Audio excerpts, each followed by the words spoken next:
Hi. What's up, y'all? Welcome to today's virtual write-in. I'm Helena. I'm Melissa. And today the theme is going to be time travel. So we're going to talk about adding time details to your novels to make your story better.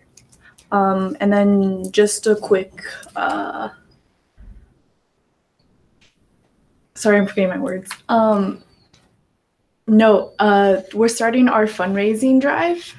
So if you donate $25, you get 6 vintage NaNoWriMo stickers. They look really cool, so you should donate. Cool. Before we start our first word sprint, today we're going to go into our creative backpack. And as it's time travel, we tried to make it look kind of Hitchhiker's backpacky. So, do you want to... Oh! Oops. You want to pull something? Oh, everything just fell out. Y'all didn't see it. We're going to go back in time like it didn't happen.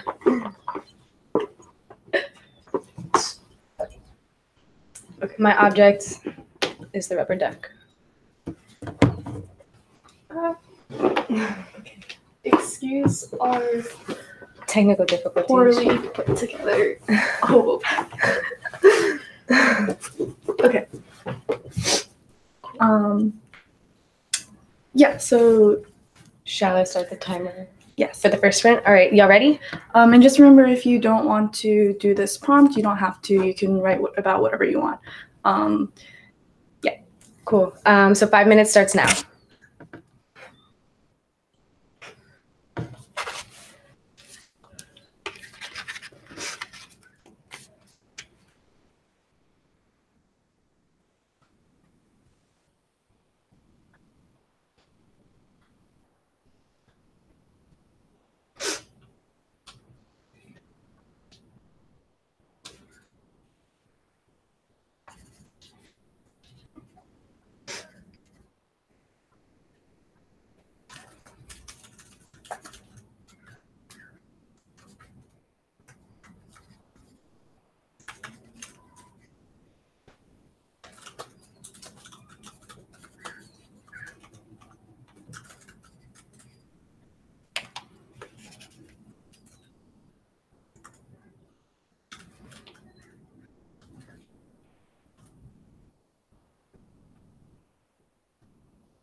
Cool. That's the time on our first sprint.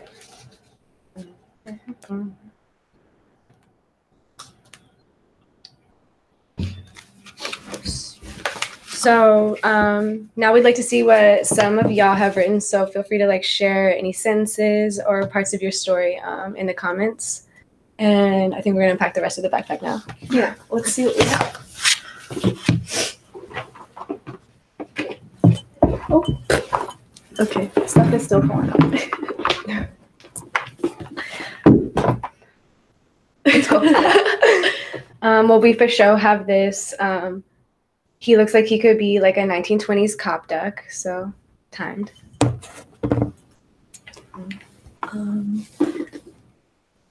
Yeah, maybe this way. We've got this walking cane, kind of like that Gandalf has, Or like a shepherd, maybe, if you wanted to do like a historical type thing.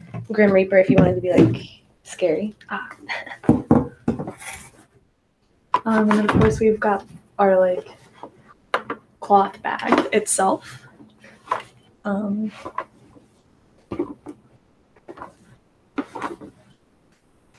What's this? Oh snap! It is a Viking helmet. Obviously for Viking time periods and stuff. It fits pretty well too, I might add.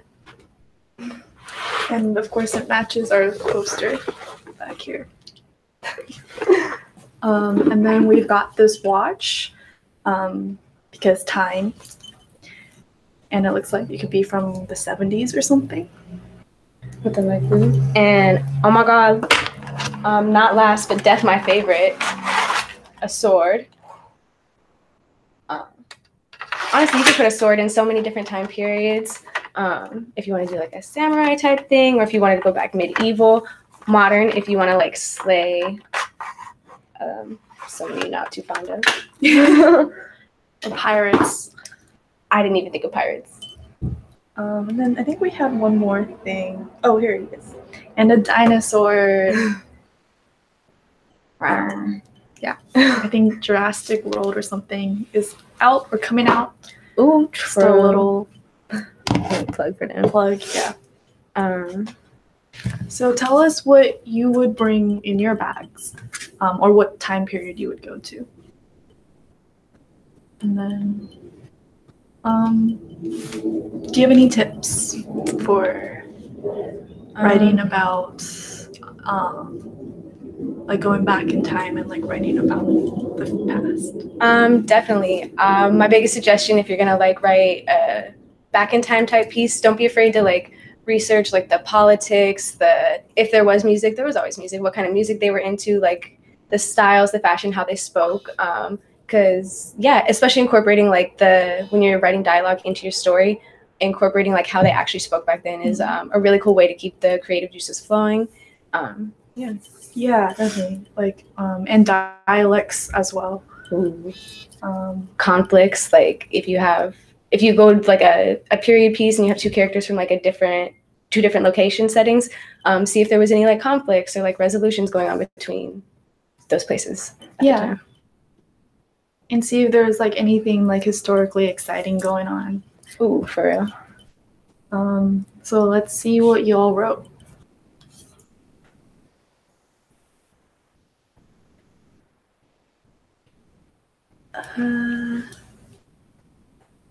Oh, okay, there's a lot going on here.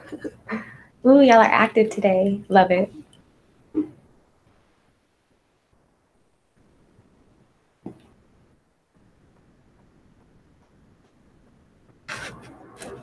Yo, where's the rubber ducky?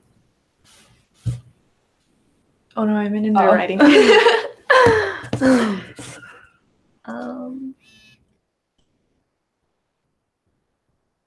Kara says, May rains bring umbrella romances, brown paper wrapped book seedlings, and origami boxes. Ooh.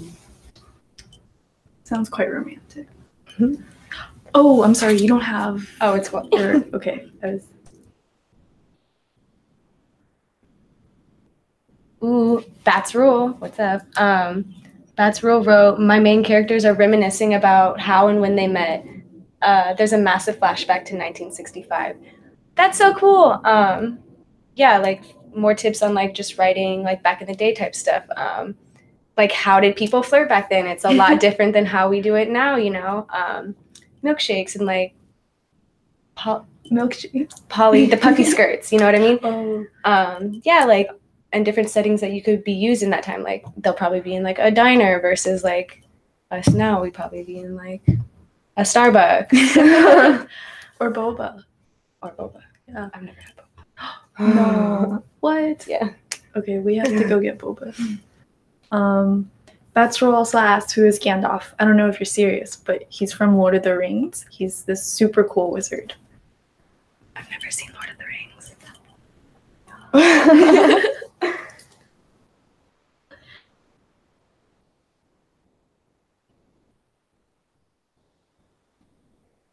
Emma says, I had turned down a road slightly darker than the rest and covered overhead by large umbrella-like trees. I like that simile you got going on there. Kind of reminds me of that Dr. Seuss one, the Lorax or something with all the trees. Yeah. Berkeley, I'm sorry if I say your last name wrong. Berkeley Pelletier said, with a shaky hand, he extended his spoon towards the bowl. The milk sloshed about as he sunk the metal into the bowl, causing the pieces of cereal to flee in all the directions like antelopes from a lion. Ooh. I love the imagery. I've never even considered like eating cereal in such a way. That's so bomb. I love it.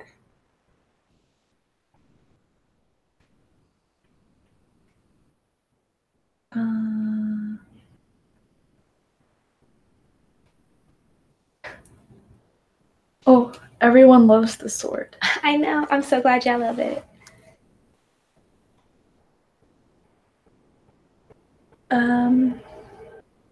John Sawyer says, through some impressive detective work, this gentleman and his female cohort, allegedly a former CIA anti-terrorism investigator, were able to find potential DNA evidence from the Ripper himself. Ooh, that's bomb.com. Yeah. Jack the Ripper. There's like so many, I feel like Jack the Ripper things coming out, shows. I think it's really cool. It's like really exciting. For real. I love a good like murderers, but like, you know, like those the well-known people we've never like caught and don't know too much about. Those are always really, don't be afraid to add them into your story, especially if you're doing like a timepiece or something. Like was Jack the Ripper the guy in London? Yeah. Okay, cool. Yeah, if you want to do something about London back then, like it doesn't even have to be the main part of the story, you know what I mean? Like your main character could be walking by and it's like a murder, and it's just like mention it like on the front page of the paper one day to like give more perspective to your time period setting. Yeah, and it like adds some like mystery in there.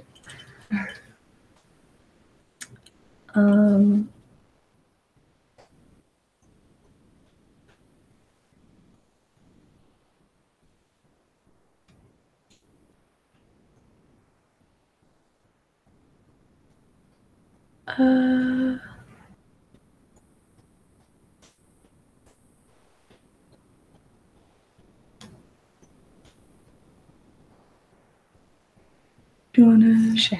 Lind Leatherwood said, the western half of the city was glowing red with fire, smoke like a huge black column rising steadily into the blood-red sky. Ooh. Sounds post-apocalyptic. Bomb.com. You can never go wrong with a post-apocalyptic setting.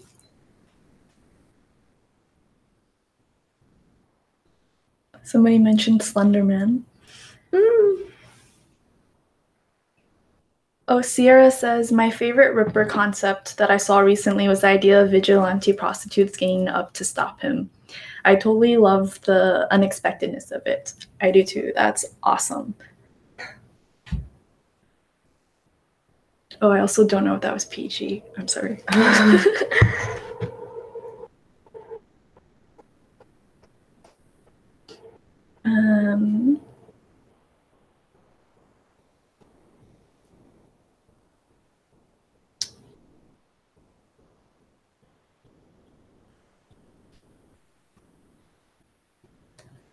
Danny Does Book says he looks at her. He looks at her. Oh, it keeps moving. Sorry. He looks at her, shock written clearly on his face. "Hey," he exclaimed. "I wasn't ready for that." Sorry, y'all. It keeps moving. Oh my god. Oh no, you guys are commenting too fast. I'm sorry if I say your character's name wrong. Jacinth just smirked. "On the battlefield, you never have time to prepare," she remarked. I like it. Historical battlefields can always be super interesting, like just like the ways because a long time ago they didn't just fight just at different like guerrilla warfare type stuff. They would just like get up in lines and like be sitting ducks. So yeah, if you're writing like an era piece where there's like fighting, maybe research like the fighting styles like of different peoples in like different ways to make sure it's like super accurate. Yeah, and like watch some movies maybe so you can get like I don't know if I call it firsthand, but you get like a good view on like what it would have looked like. Yeah. Make your description all the more better. All the more intriguing. For Okay, so I think it's probably time to move on to our second prompt. So for this prompt, write a memory scene. So like a memory that your character had. So Batstool was like way ahead of the game. Or you could write like an imaginary scene, like a scene that your character imagined of your character in the future. So either go back in time or go forward in time. But of course, you could also do whatever you want. And we have 10 minutes for this prompt. Timer for 10 minutes starts now.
Very cool. That's the end of our second word sprint. So drop in your favorite sentence or your word count, and we'll share. What did you write about? I just wrote a letter to like future me, what I see future me right now, only it's a little bit funny because I still tried to incorporate like, I don't know if it's really going to be fiction. This could really happen. But yeah, I wrote that the whole world got, well, not the whole world, it's getting there. The East Coast is submerged underwater. And in here, in my story, in 2019, President Trump gets blackmailed by China. And so he sells 3 states in the Midwest to them. And so I'm just writing to myself like, oh my gosh, girl, like how we're going to fix this. Wow. Yeah. That's very scary. A very scary possible reality. Yeah. What did you write about? I wrote about, I went the other way. I went back in time. And I wrote about like during summers, I used to play with my neighbors, and we would build like houses, fairy houses in the backyard. Ooh, that's pretty cool. Yeah. So share your favorite memory with us. Since we're talking about time travel, and we've been talking a lot about like historicity, who is your favorite historical character or person, not character, person in real life? Yeah, do you have one? Yeah, I'll probably go with Maya Angelou for mine. She had a crazy life. That's not really ever, well, I mean, yeah, people know about it, but not, people only really know about like her phenomenal poetry, but not her life and how she was brought up, because she had many opportunities to not be the woman that she was, but she became her anyway. So super inspiring. Y'all should look into it if you don't know it. That's really cool. Can you like share a little about her background? Yeah, like she was sexually abused a lot when she was a child. And I think when she was like in her early teens, like between 13 and 15, she, I think she worked as a sex worker. She's either a stripper or like an actual like sex worker. Abused by like her mans, got pregnant, lost a baby type stuff. Just so many hardships that, and she was a Black woman growing up in a time where and not this time. So y'all, I don't have to go into how it was, but, and she still thrived, and she turned her pain into something beautiful that is appreciated by everyone. So, yeah. Wow, that is incredible. Yeah. I had no idea. I'm definitely gonna look more into that through this. Yeah, so I guess the next follow-up question would be like, so you have a favorite historical figure or time period, and how would you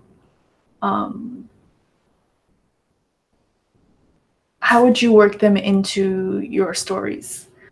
And we'll give you some of our tips, like what we do.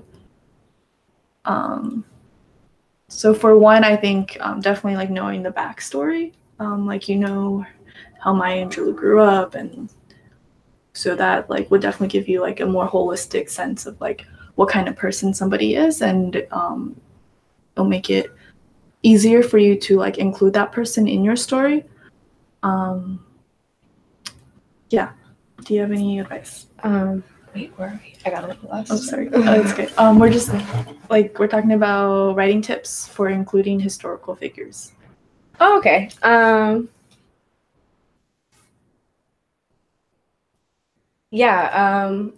Whatever like historical figure you're focusing on, whatever light you want them to be seen in, always don't be afraid to like include their critics or like the people opposite of them to give more perspective to whatever way you're trying to paint the historical figure, if that makes sense. Yeah, that's a really good tip. Yeah, because the people who like oppose them or like criticize them really gave shape to how they were seen in history as it is. So that'll be really helpful if you get stuck trying to write a story about a historical figure. Yeah, it also like really helped for like another perspective too on that person. Okay, let's see what y'all think.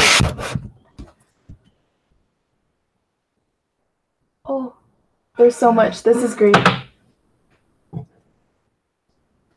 Well, Nicole got 461 words. Okay.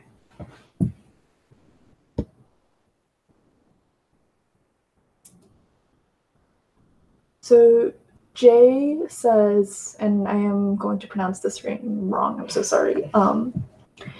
Chevy felt the phantom breeze on her arms, could almost taste the scent of the sweet flowers that had drifted through the air as her mother offered a sweet smile and a hand up to her young daughter. That's a cute little saying. Julia Peterson wrote, once she was foolish enough to believe it would not hurt her. She had asked him about his opinions on women in science. His reply was conclusive proof that the two of them should never meet. That's pretty funny. That's pretty relevant. I don't know, just like a little side tip for writing like historical timepieces.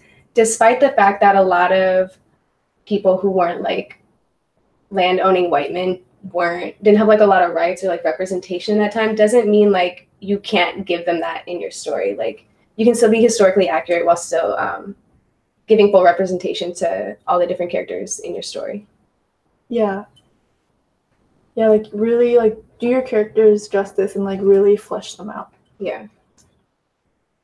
And if you like need and if you have like trouble doing that for whatever reason, something helpful to do would just kind of like imagine what your character would do in like certain scenarios and like have a bunch of these different scenarios so you can kind of so you can see how they would react in like different circumstances, and also like write a backstory. Like you don't have to include the backstory in your novel, but once you know that backstory, then it'll help you a lot when you're writing.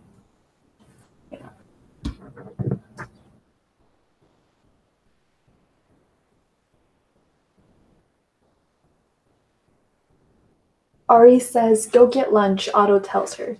"Dinner," she mutters as she turns around. Same difference, Otto calls after her. Yeah, I remember reading in like a lot of books that like dinner used to be lunch and then supper was what they would call dinner. I wonder when that changed or like why that was. It kind of threw me off at first. Yeah. I don't know if this still happens in like other countries. I know it like used to, and I don't know which countries either.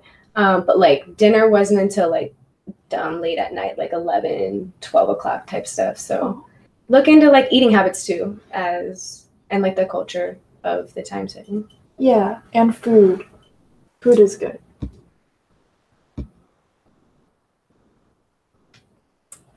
Elizabeth C. said, Belle stood wrapping her arms around her brother. She could remember everything. She wanted to bring Tori back to their home, but it was lost, corrupted, destroyed. Wow. I wonder what happened. Everything keeps falling today. Okay.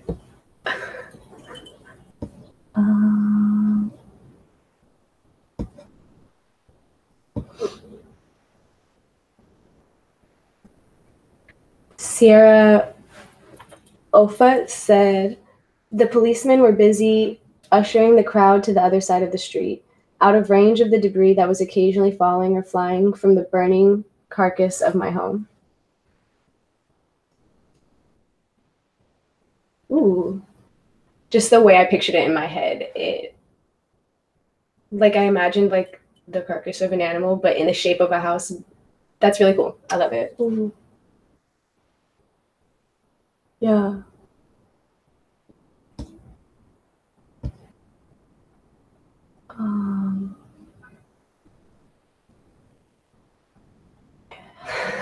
Margaret says, "How many people are going to say Alexander Hamilton?" We talked about it earlier. Yeah, I mean, he's a really cool guy, so.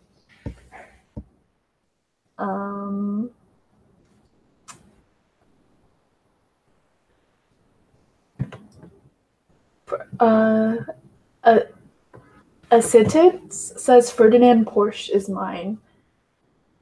I don't know who that is, but is he the guy who invented the Porsche car, maybe? I don't know. I thought it was the guy that got assassinated that caused World War I to start. Oh. So I think his first name was Ferdinand. I don't remember what the last name was. Yeah, the guy in like the Balkans or something. Yeah. I vaguely remember learning about that in high school, which was a really long time ago. Joan of Arc.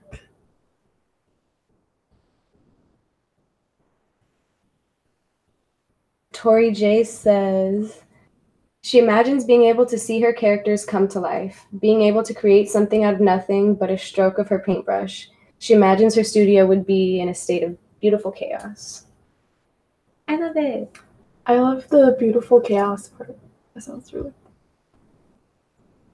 That's a cool adjective for chaos.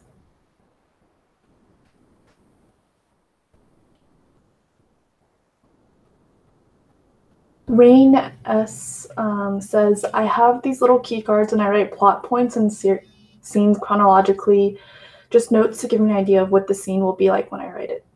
So that's like a great tip, I think, for anyone out there. Thank you, Rain.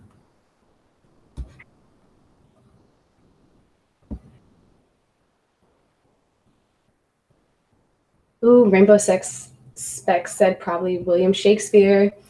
Dope. If y'all don't know, he's the one that introduced the word swagger into our vocabulary. No way. Yes. Oh, that's so cool. He's forever the GOAT for that alone. That's Rule says Alan Rickman or Linda McMahon. Alan Rickman is really cool because he played Snape. Oh, I've never seen Harry Potter either. What? What did you watch growing up?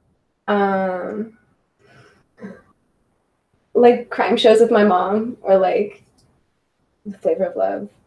Oh. Like reality shows are like crime shows, like Numbers, Law and Order. Oh wow. Yeah. You're a very sophisticated little kid. Yeah.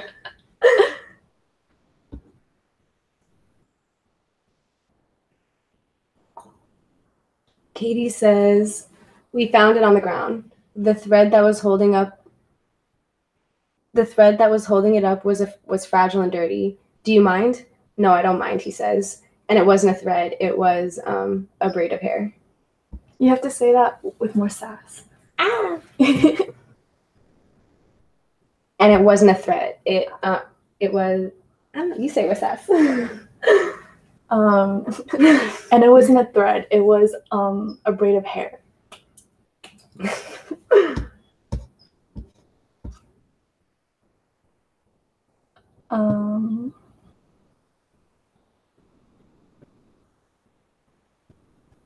Tori's favorite historical figure is Jane Austen. Rainbow Specs also loves Jane Austen. Oh no, everything just moved.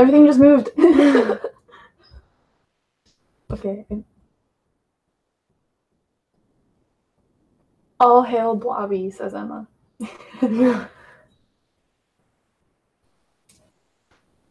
Blobby is very happy.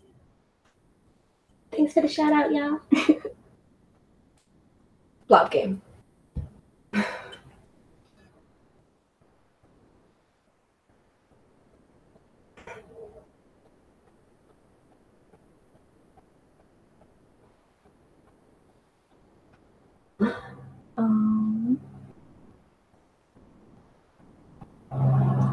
Emma S says Mary Curie.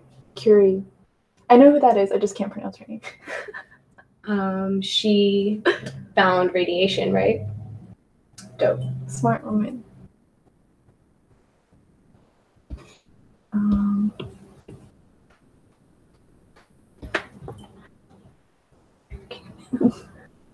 It's fun. Okay.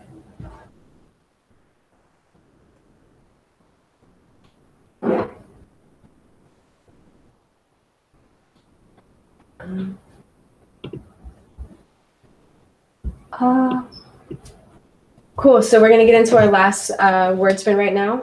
And the prompt is write a scene where your character encounters or talks to their past self. Again, you don't have to write about this. And if you don't, share what you wrote anyway.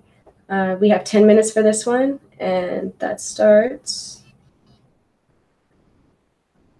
now.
Cool.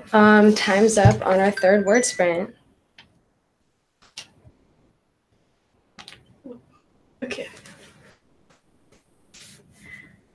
Cool. So yeah, y'all drop some sentences, some paragraphs, or whatever in the comments. Or your word count.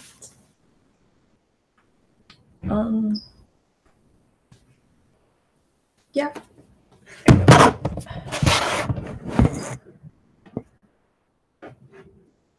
Kian says 427 words. That's great. I think I wrote like 50. Ooh, Elizabeth has 607. Knos writes, "Child, what's on your mind today?" She recalled the indignation at being referred to as a child, but she also knew that even a single word being spoken differently could change her past. Ooh, that's pretty cool. Do your parents ever call you child? No, but if my mom can't remember my name my name in the moment, she's just like, girl.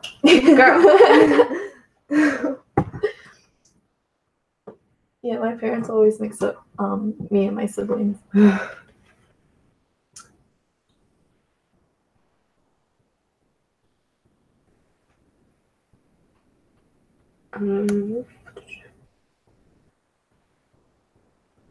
Elizabeth said, oh, wait, sorry, where did it go? Did it go up or down? I think it went up. Oh, there we go. Cool. Elizabeth said, he opened his mouth to speak to Lydia, but a burning sensation ran down his spine, traveling so rapidly that he could do nothing but shed tears of pain. Ooh, that just sent like tingles down my spine. Everything keeps falling off of Blobby today. Blobby's not happening. He's like, I'm the one and only. Y'all ain't gonna put nothing on me. He needs to go through royalty training, you know, where they make you balance. For real. Books on his.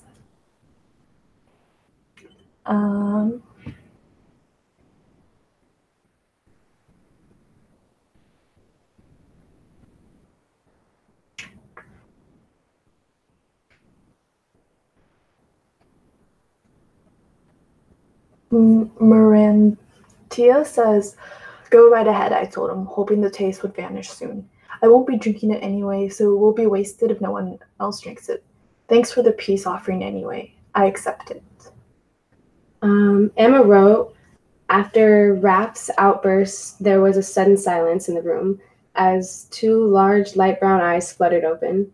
Despite Raph's obvious dislike for the female, he was the first to run to her. Is that like love at first sight? Large light brown eyes. I love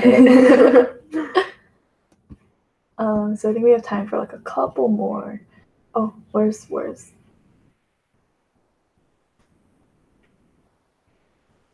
Abigail wrote, I was here to talk about a murder, but it was really something else, wasn't it? It was about what lives in the abandoned places. If I had known, perhaps I would have never looked. Thank you for incorporating murder. Genevieve says, "Gracie, it's me," said a strange voice. "Me? Me who?" I knew this would be a pain in the butt to explain. "Me, it's me, which is you, Gracie. I'm calling myself from 50 years in your future." Wow. It's crazy. It's crazy. Yeah, imagine like 50 years what could have happened in 50 years. Oh, is that our timer? Yes. Okay. So I guess that's the cue to wrap up. Thank you all for sharing. And then I think there's just a couple announcements. Remember to sign up for camp. And we also have our Nano flashback drive going on now until next Monday. And like she said at the beginning of the broadcast, if you donate $25 or more, you'll get a 6-pack set of vintage Nano stickers, and they're pretty lit. Yeah. Also, subscribe if you haven't already. Subscribe so you can see more of us. Okay, cool. Bye, y'all. Have a great day.